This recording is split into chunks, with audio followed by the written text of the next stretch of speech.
In a world where first impressions often determine everything, there exists a special kind of strength that comes from being overlooked. It's the quiet power that builds in the shadows, the resilience that grows from countless moments of being dismissed, and the unshakable determination that emerges when someone has nothing left to lose except their dignity. This is the story of Sarah Chen, a woman whose journey from ridicule to recognition would challenge everything her colleagues believed about strength, leadership, and what it truly means to serve. In the demanding world of military logistics, where split-second decisions can mean the difference between mission success and catastrophic failure, Sarah would discover that sometimes the greatest victories come not from those who demand attention, but from those who earn it through unwavering dedication when no one is watching. What happens when the person everyone underestimated becomes the one everyone needs? What occurs when quiet competence meets extraordinary crisis? These are cases and possibilities. And how does recognition feel when it comes not from those who mocked you, but from those who truly understand the weight of service and sacrifice? This is that story. The fluorescent lights hummed overhead in the warehouse at Naval Base San Diego, as Sarah Chen methodically checked inventory numbers against her clipboard. At 2008 years old, she had been working in military logistics for 6 years, yet her colleagues still treated her like she had started yesterday. Her small frame and quiet demeanor had earned her the nickname Mouse among the warehouse crew, though they were careful not to say it when Sergeant Williams was around. Sarah didn't mind the nickname as much as she minded the assumptions that came with it. Every morning, she arrived 30 minutes before her shift to review the day's shipment schedules. Every evening, she stayed late to double-check manifests that others had rushed through. Her attention to detail was meticulous, her knowledge of supply chain procedures encyclopedic, yet when problems arose, she was often the last person anyone consulted. The morning that would change everything started like any other. Sarah was reviewing a discrepancy in ammunition shipment numbers when she overheard two of her colleagues, Rodriguez and Patterson, talking near the loading dock. Their voices carried across the warehouse floor, unaware that she was within earshot. "I can't believe they're even considering Chen for the promotion," Rodriguez said, shaking his head as he loaded crates onto a dolly. "She barely speaks up in meetings. How's she going to manage a team?" Patterson laughed, adjusting his cap. "She's book smart, I'll give her that. But logistics isn't just about following procedures. You need people skills, leadership presence." "When was the last time you saw her take charge of anything?" "Never," Rodriguez replied. "She just sits there with her little clipboard checking boxes. That's not leadership material." Sarah's grip tightened on her pen, but she continued working. She had heard variations of this conversation countless times over the years. Her quiet nature was consistently mistaken for weakness, her methodical approach dismissed as lacking initiative. The irony wasn't lost on her that the same attention to detail they mocked had prevented dozens of shipping errors that could have compromised military operations. The promotion they were discussing was for assistant warehouse manager, a position Sarah had applied for 3 months earlier. She knew she was qualified, perhaps overqualified, but she also knew that her supervisor, Captain Morrison, valued what he called natural leadership qualities over technical competence. In Morrison's mind, leadership looked like Rodriguez's booming voice during team meetings, or Patterson's easy camaraderie with the dock workers. Later that morning, Sarah was called into Morrison's office. The captain sat behind his desk, her application file open before him. Morrison was a career military man in his 50s, who had earned his position through decades of service. But logistics management was new territory for him. He preferred to rely on instinct over data, approach that had led to several costly mistakes in recent months. "Chen," Morrison said, not inviting her to sit. "I wanted to discuss your application for the assistant manager position." Sarah stood straight, hands clasped behind her back. "Yes, sir." Morrison flipped through her file. "Your technical knowledge is impressive. No question about that. Your error rate is essentially 0, and your efficiency metrics are consistently above standard." "Thank you, sir." However, Morrison continued, and Sarah knew what was coming. Leadership requires more than just following procedures. It requires the ability to inspire confidence in others, to make quick decisions under pressure, to command respect. Sarah waited for him to continue, though she could already sense the direction of the conversation.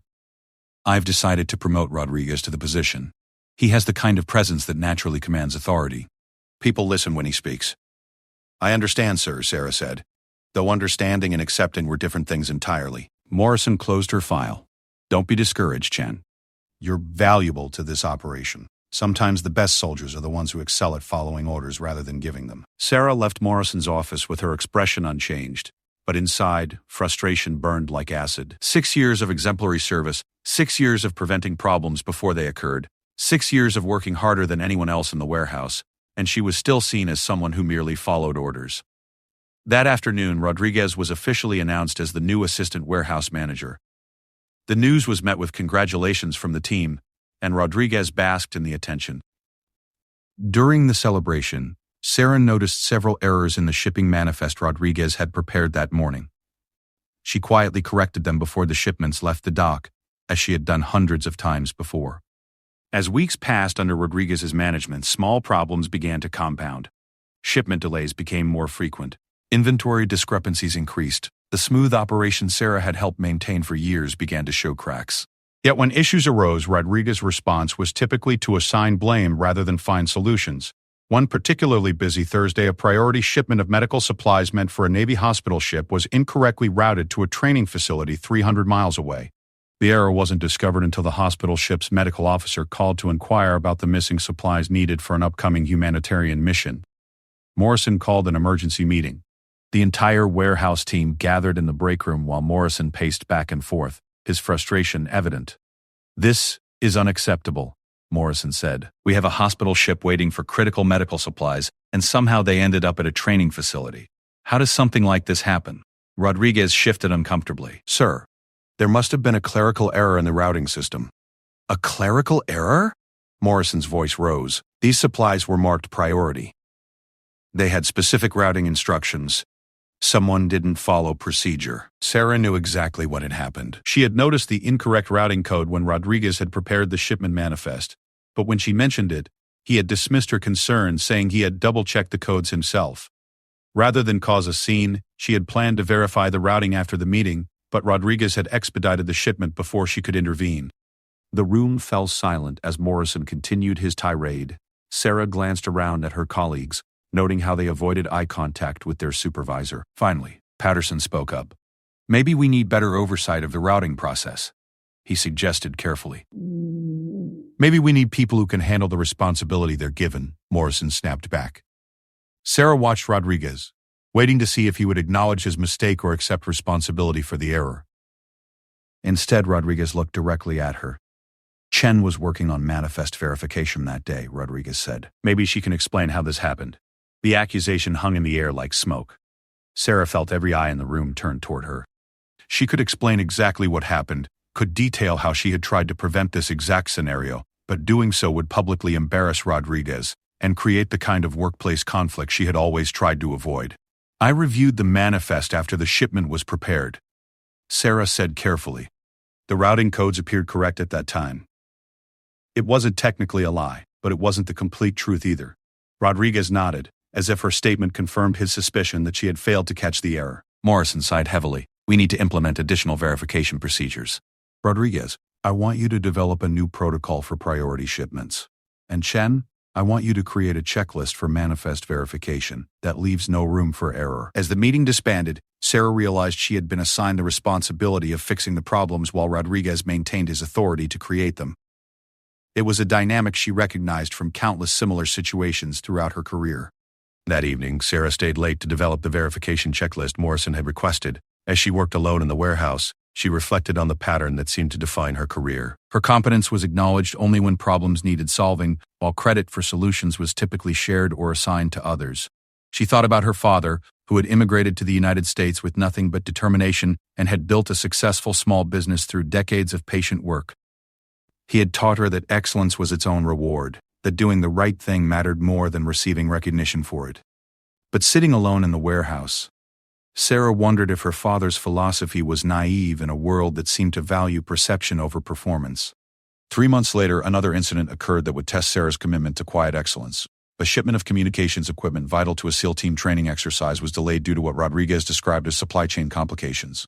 Sarah knew the real cause was Rodriguez's failure to prioritize the order correctly, but by the time she discovered the error, the SEAL team had already adapted their training schedule around the missing equipment. The commanding officer of the SEAL unit, Commander Jake Mitchell, arrived at the warehouse personally to inquire about the delay. Sarah watched from her desk as Rodriguez met with the commander, explaining the situation with confident assurance that such delays were rare and unavoidable. Commander Mitchell was not like the officers Sarah was accustomed to dealing with. His questions were precise and probing, his understanding of logistics surprisingly sophisticated. As Rodriguez spoke, Sarah could see the commander's growing skepticism about the explanations he was receiving. So this delay was due to supply chain complications? Commander Mitchell asked. Yes, sir, Rodriguez replied. Sometimes vendors experience unexpected shortages. According to the original order, this equipment was requested 6 weeks ago. That should have provided adequate lead time for any standard supply chain issues.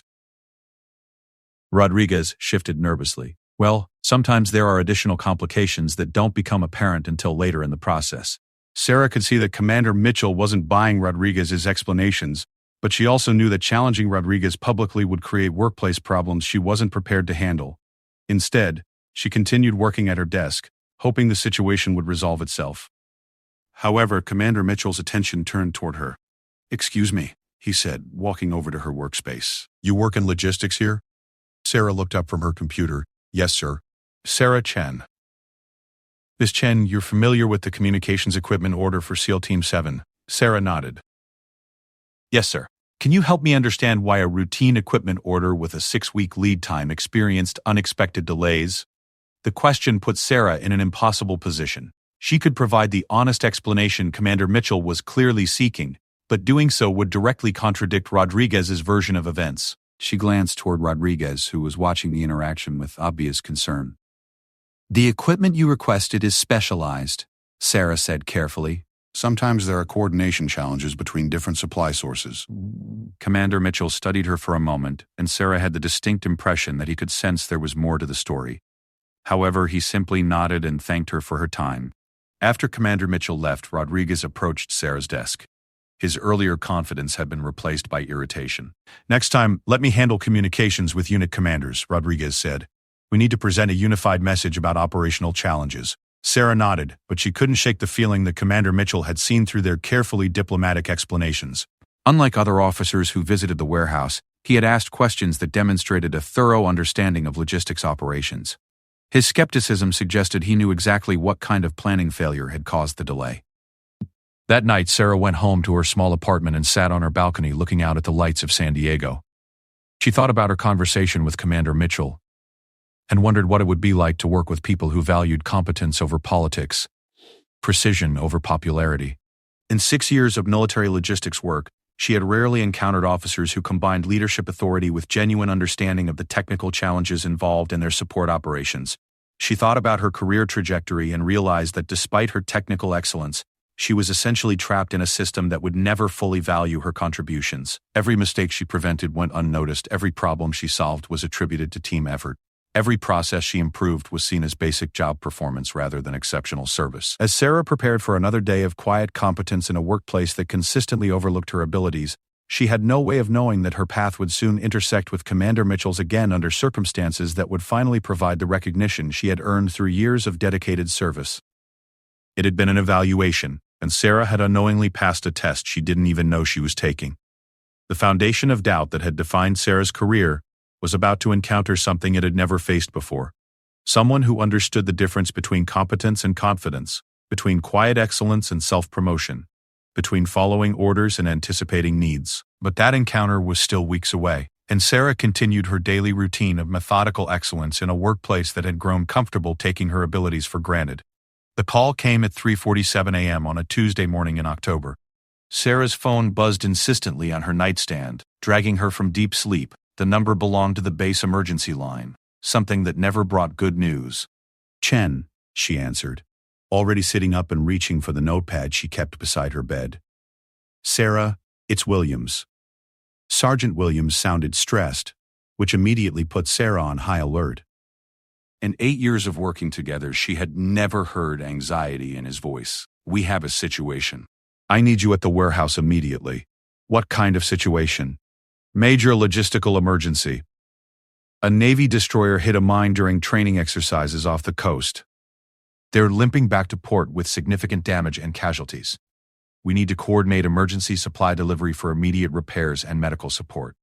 Sarah was already out of bed, pulling on her uniform. "How many casualties?" 17 injured, 3 critical. The ship's medical facilities are overwhelmed, and their communications array is partially damaged. They need specific medical equipment, emergency repair materials, and replacement communications gear delivered to them at sea within 8 hours. 8 hours, Sarah's mind raced through the logistics involved. Coordinating that kind of complex delivery to a ship at sea required precise timing, specialized equipment, and flawless execution. What's our timeline for assembly? 4 hours to gather everything and get it to the airfield. Helicopter delivery after that. Morrison's on his way in, but he wants you there now to start coordination. Sarah was already dressed and grabbing her keys. I'll be there in 15 minutes. The warehouse was buzzing with activity when Sarah arrived. Emergency lighting cast harsh shadows across the floor where several teams were already pulling equipment from various storage areas. She could see Rodriguez near the loading dock, talking rapidly into his phone while gesturing at a group of workers who looked confused about their assignments. Sergeant Williams met Sarah at the entrance, handing her a thick folder of documentation. Here's what we know so far. The destroyer is the USS Fitzgerald. They're approximately 60 miles offshore, making reduced speed toward port. They need Class A medical supplies, emergency hull patching materials, replacement radar components, and communications equipment. Sarah opened the folder and began scanning the requirements while walking toward her workstation. The supply list was extensive and complicated, requiring materials from different storage areas, various vendors, and multiple security clearances. More challenging was the fact that everything needed to be packaged for helicopter delivery, which meant weight and size restrictions that would affect how items could be bundled. Where's Morrison? Sarah asked, settling at her computer and beginning to pull up inventory systems. Still en route. ETA 20 minutes. He told Rodriguez to start preliminary coordination, but Williams paused diplomatically. Sarah looked up from her screen. But what? Rodriguez is struggling with the complexity. This isn't a standard supply request. Rodriguez was near the medical supply area, holding a clipboard and looking overwhelmed. 2 workers stood nearby, waiting for instructions that weren't coming. The organized urgency that emergency situations required was missing, replaced by activity that looked busy but lacked direction. Williams, Sarah said quietly, we can't wait for Morrison. What? 4 hours isn't enough time if we don't start systematic coordination now. Williams nodded. I was hoping you'd say that. What do you need? Sarah stood up, suddenly feeling the weight of responsibility settle on her shoulders. This was the moment she had been preparing for without knowing it all those years of studying procedures and anticipating problems. People's lives depended on getting this right, and there was no time for workplace politics or hurt feelings. First, we need to separate this into 4 categories: medical supplies, repair materials, communications equipment, and delivery packaging. Each category has different storage locations and packaging requirements. Sarah grabbed a marker and moved to the large whiteboard near the loading dock. Rodriguez noticed her approach and walked over, clearly relieved to see someone taking charge. Chen, thank God you're here, Rodriguez said. This is way more complicated than normal shipments. I'm not sure how to coordinate all these different requirements. It was the first time Rodriguez had ever acknowledged that Sarah might be better suited for a task, and under normal circumstances, Sarah might have felt vindicated. But there wasn't time for personal satisfaction.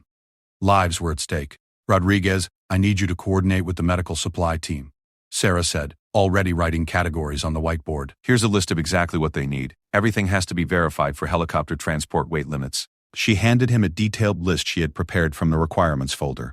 Each item needs to be checked off when it's staged for packing. No shortcuts on verification. Rodriguez took the list, nodding seriously. Got it. Sarah turned to address the workers who had gathered around the whiteboard. Listen up. We have less than 4 hours to coordinate a complex emergency delivery. This isn't routine supply work. People's lives depend on us getting this right. She began assigning specific tasks to different team members, drawing on her encyclopedic knowledge of warehouse operations and supply chain procedures. Her quiet confidence surprised several workers who had never seen her take charge of anything before, but the crisis had stripped away the social dynamics that normally held her back. Within 30 minutes, Sarah had organized the warehouse into efficient teams, each focused on specific aspects of the emergency delivery.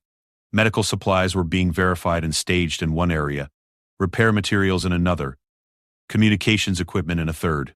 She moved between teams constantly, checking progress and solving problems before they became delays. The first major challenge arose when the communications equipment team discovered that one of the required radar components was not in stock. The part was critical to restoring the destroyer's navigation capabilities, but their supplier was 300 miles away and closed until morning.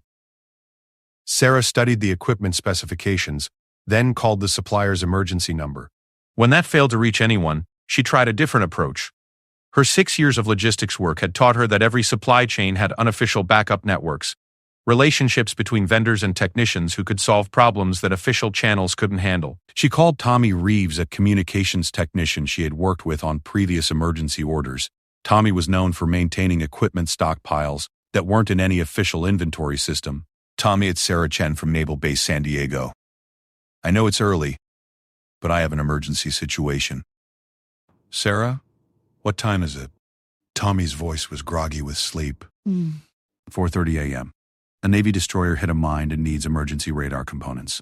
Do you have any access to Type 7 navigation radar processors? There was a pause as Tommy woke up fully. Jesus, Sarah. Type 7 processors? Those are specialized units, in practice and meant to. Let me think. I might know a guy who has surplus inventory, but it would cost... How much and how fast? 3 hours and probably double the normal price. But if it's a real emergency, it's real. 17 casualties and they're limping home. I need that processor. Give me the specifications. I'll make some calls. While waiting for Tommy to get back to her, Sarah discovered another problem. The medical supplies required refrigerated transport, but the helicopter delivery system wasn't equipped for temperature-controlled cargo. She needed to find portable refrigeration units that could maintain proper temperature during flight. This time, she called the base medical facility directly, reaching Dr. Martinez in the emergency department. Dr. Martinez, this is Sarah Chen from Warehouse Logistics. We're coordinating emergency supply delivery to the USS Fitzgerald. I need portable refrigeration units for medical supplies during helicopter transport. How long will transport take? Approximately 90 minutes flight time. We have portable cooler units designed for field medical operations. They can maintain proper temperature for up to 4 hours. How much space do you have? Sarah calculated quickly. Weight limit is 800 pounds total for medical supplies, including packaging and cooling. That'll work. I can have 2 units ready for pickup in 1 hour. As Sarah solved each logistical challenge, she became aware that people were watching her differently. Workers who had known her for years were seeing capabilities they had never noticed before. Her quiet competence had transformed into decisive leadership under pressure, revealing skills that routine operations had never required. Captain Morrison arrived just after 5 a.m. to find the warehouse operating with military precision. Teams were working systematically through checklists. Supplies were being staged and verified, and progress was being tracked on multiple status boards. Sarah was coordinating between 3 different teams when Morrison approached her workstation. Chen, Morrison said, clearly surprised by the level of organization he was seeing. Bring me up to speed. Sarah handed him a comprehensive status report she had been updating every 15 minutes. We have medical supplies 80% complete, repair materials 70% complete, communications equipment pending 1 component that should arrive within the hour, and packaging coordination on schedule. Morrison scanned the report, his eyebrows rising as he read. This is remarkably thorough. How did you organize all this so quickly? Emergency logistics requires systematic prioritization, Sarah said. I divided the requirements into manageable categories and assigned teams based on their specific expertise areas. And Rodriguez? Rodriguez is coordinating medical supply verification. He's doing excellent work with the detail checking. Morrison nodded, though Sarah could tell he was surprised by the role reversal he was witnessing. The assistant warehouse manager was following Sarah's lead rather than providing it, and the operation was running more smoothly than anything Morrison had seen during normal circumstances. At 6:15 a.m., Tommy Reeves called back with good news about the radar processor. His contact had located the component and could deliver it to the base within 2 hours. The price was indeed double the normal cost, but Sarah authorized the purchase without hesitation, knowing that the destroyer's safety was worth far more than budget concerns. By 7 a.m., all supply categories were staged and ready for final packaging. Sarah had coordinated with the helicopter crew to understand weight distribution requirements and had arranged supplies accordingly. Medical equipment was packed with portable refrigeration. Repair materials were bundled for easy handling during emergency conditions, and communications equipment was secured in shock-resistant containers. The final challenge came when the helicopter crew arrived and announced that weather conditions had deteriorated. Wind speeds were approaching the maximum limits for safe flight, which meant the weight allowance needed to be reduced by 10% to maintain flight safety margins. Sarah looked at the carefully organized supplies, calculating quickly which items could be temporarily removed without compromising the destroyer's immediate needs. She made the difficult decision to remove some secondary medical supplies and backup communications equipment, keeping only the most critical items for the first delivery. "We can arrange a secondary delivery once the ship reaches calmer waters closer to port," she told Morrison. "This load focuses on immediate life safety and navigation capabilities." Morrison nodded his approval. Good thinking. Better to ensure the critical supplies arrive safely than to risk losing everything. At 7:45 a.m., exactly 4 hours after Sarah had arrived at the warehouse, the helicopter lifted off with the emergency supplies secured in its cargo bay.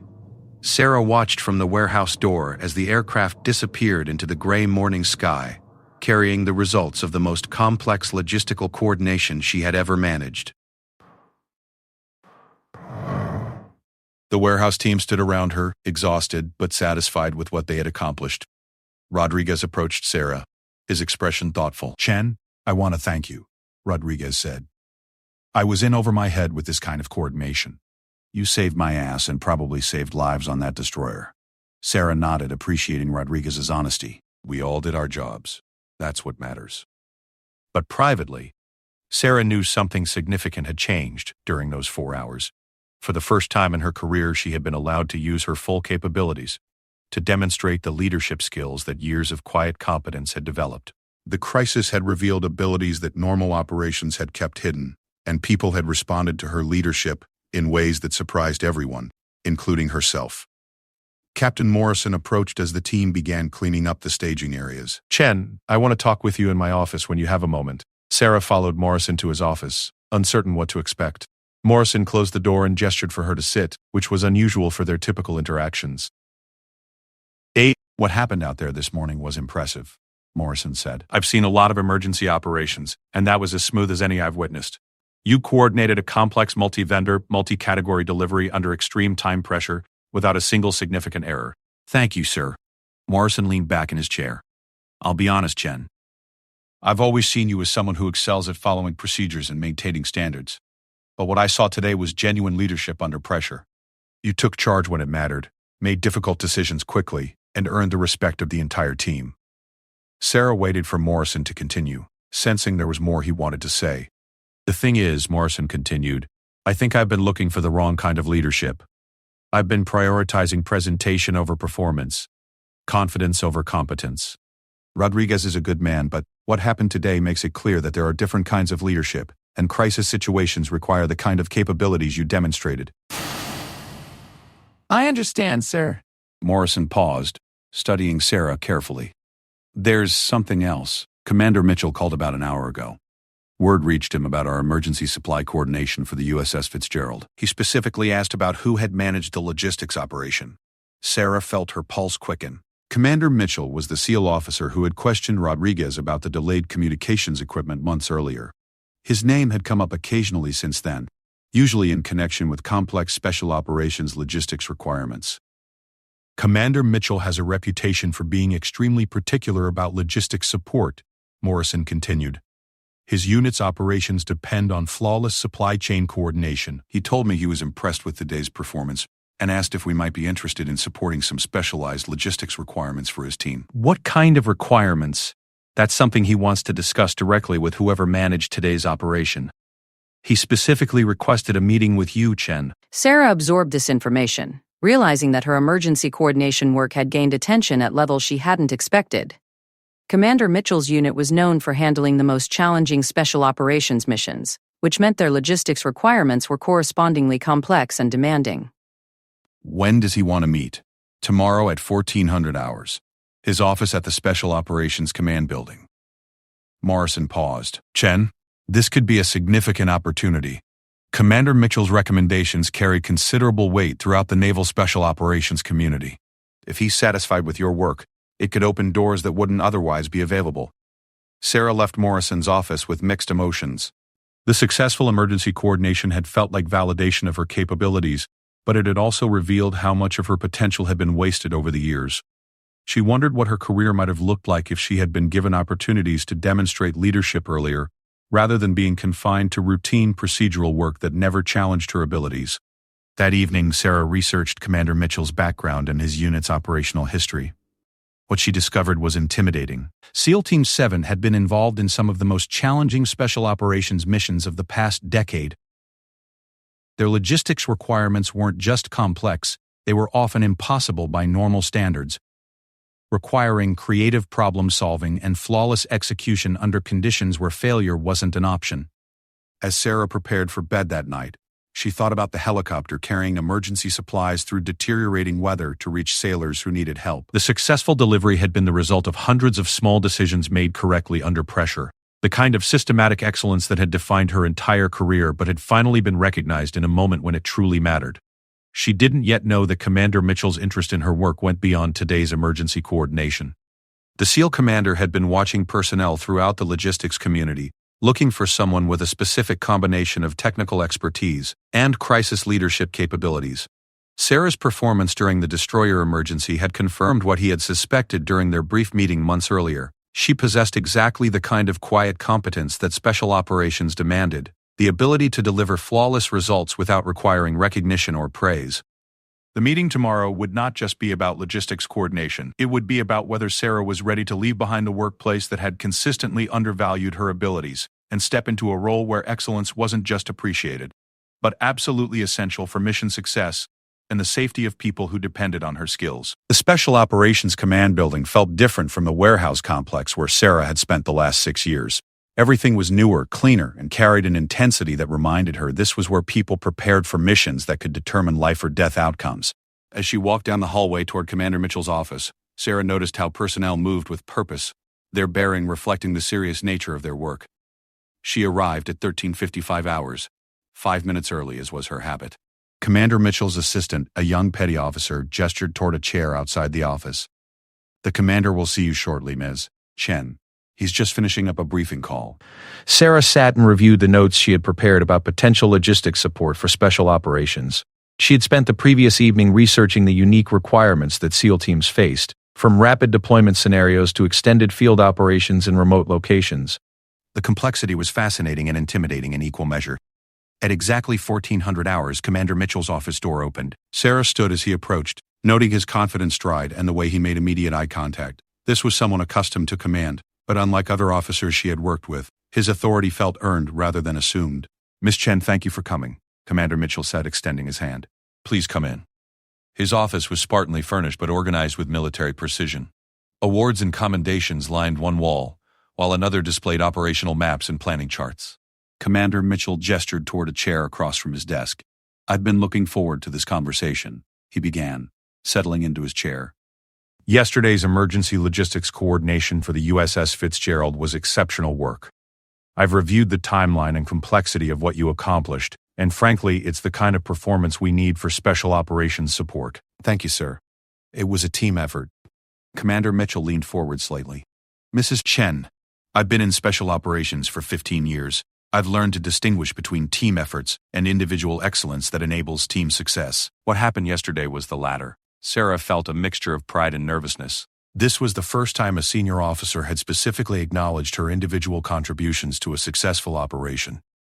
"I understand you've been working in logistics for 6 years," Commander Mitchell continued. "During that time, how often have you been given opportunities to manage complex, time-critical operations like yesterday's emergency?"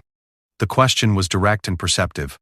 Sarah considered how to answer honestly without criticizing her current assignment. "Yesterday was the first time I've been given primary responsibility for that level of coordination," she admitted. Commander Mitchell nodded as if this confirmed something he had suspected. "And yet you handled it flawlessly.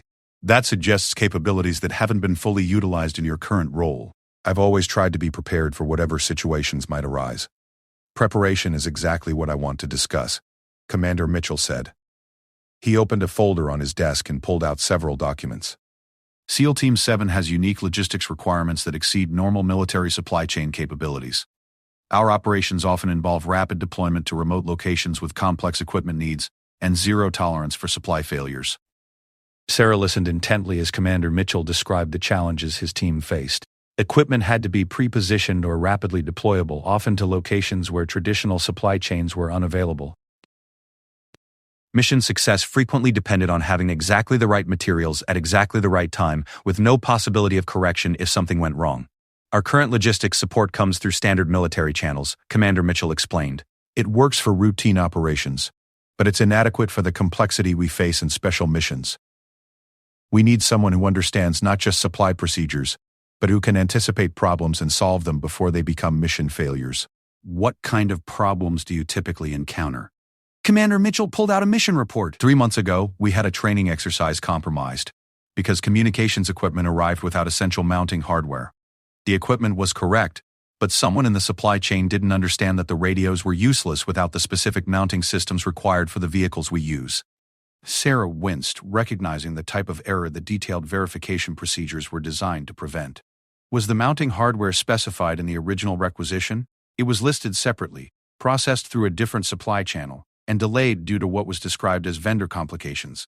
Sarah immediately understood what had happened. Someone had processed the communications equipment and mounting hardware as separate orders instead of recognizing they were components of a single system.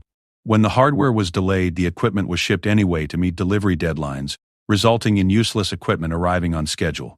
How often do these kinds of coordination failures occur? More often than we can accept for actual operations, Commander Mitchell said. Training exercises can adapt to supply problems, but real missions can't. When we're deployed, equipment failures don't just compromise mission objectives, they put lives at risk. Commander Mitchell leaned back in his chair, studying Sarah's reaction. I've been looking for someone with the technical knowledge to understand complex logistics requirements and the leadership skills to ensure flawless execution. Your performance yesterday suggests you might be that person. Sarah felt her heart rate increase. This conversation was heading toward an opportunity she had never imagined.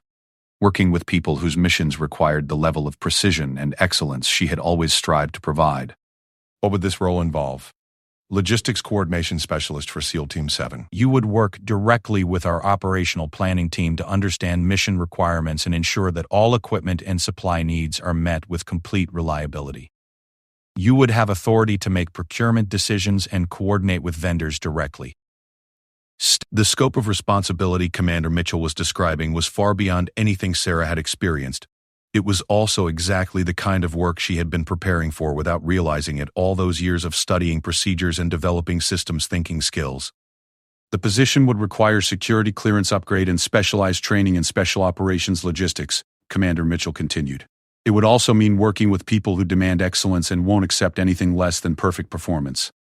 Sarah thought about her current role, where perfect performance was expected but rarely acknowledged, where her attention to detail was taken for granted rather than valued. The opportunity Commander Mitchell was offering represented everything she had hoped her career might become. Sir, can I ask why you're considering me for this position? There must be other logistics specialists with more experience in special operations support. Commander Mitchell smiled slightly. Miss Chen, experience in special operations logistics is important, but it can be trained. What can't be trained is the combination of technical competence and crisis leadership you demonstrated yesterday. Most people either have strong technical skills or strong leadership abilities. Finding someone with both is rare. He pulled out another document. I've also been reviewing your performance records. 6 years of essentially perfect error rates, consistently high efficiency metrics, and numerous instances of preventing problems before they became operational issues. Your supervisors describe you as reliable and thorough, which suggests they don't fully understand what exceptional performance looks like. Sarah was surprised that Commander Mitchell had researched her background so extensively. His interest in her work was more serious than she had realized. There's something else, Commander Mitchell said. Special operations work requires people who can perform excellently without needing constant recognition or supervision. We can't have team members who require praise to stay motivated or who need their egos managed. We need people who are driven by internal standards of excellence. The description fit Sarah perfectly, though she had never thought of her quiet competence as a special qualification. In her current role, the inability to promote herself had been a career limitation. Commander Mitchell was suggesting it might be an asset in special operations work. When would you need a decision? Take your time to consider it carefully, Commander Mitchell said. This isn't a position you can learn through gradual progression. You would be expected to perform at full capability from the beginning. But I believe you're ready for that challenge. Sarah left Commander Mitchell's office with her mind racing through possibilities she had never considered. The walk back to the warehouse gave her time to think about what accepting this opportunity would mean. Sarah left Commander Mitchell's office was. Sarah left Commander. It would be leaving behind 6 years of building relationships and establishing routines, stepping into a role where the stakes were dramatically higher, and the margin for error essentially zero. When she arrived back at the warehouse, Sarah noticed how different everything looked. The familiar environment where she had spent so much of her career suddenly seemed small and limiting. Workers were following the same routines they had performed for years, processing standard shipments that required competence but rarely demanded excellence. Rodriguez approached her desk as she settled back into her workstation. How did the meeting go with the SEAL commander? He offered me a position with his logistics team. Rodriguez's expression shifted from curiosity to concern. You mean like a transfer? Logistics coordination specialist for special operations. Rodriguez was quiet for a moment, clearly processing what Sarah's departure would mean for the warehouse operations. Despite their complicated working relationship, he had come to rely on her technical expertise and problem-solving abilities.